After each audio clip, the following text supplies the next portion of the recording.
ஒன்று ரசூல் ஸல்லல்லாஹு அலைஹி வஸல்லம் சொன்னாங்க, நீங்க பேசினால் உண்மை பேசணும். உஸ்துகு இதா ஹதஸு, நான் எப்ப பேசினாலும் உண்மை பேசக்கூடியவனாக இருக்கணும், உண்மை பேசக்கூடியவனாக இருக்கணும்.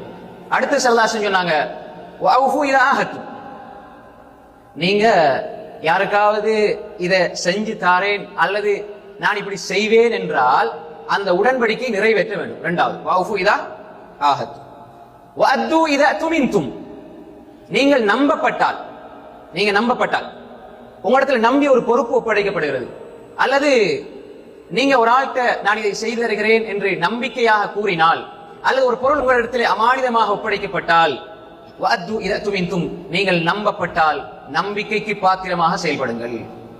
வஹ்ஃபது ஃபுரூஜக்கும், நாலாவது உங்களது மர்ம உறுப்பை பாதுகாத்துக் கொள்ளுங்கள், மர்மஸ்தானத்தை பாதுகாத்துக் கொள்ளுங்கள். வகுத்து அபுசாரக்கும், உங்களுடைய கண்களை பார்வைகளை கீழ்த்தாழ்த்திக் கொள்ளுங்கள். ஆறாவது வகுஃபு ஐதியக்கும், உங்களோட கரங்களை அநியாயத்தை விட்டு தடுத்துக் கொள்ளுங்கள்.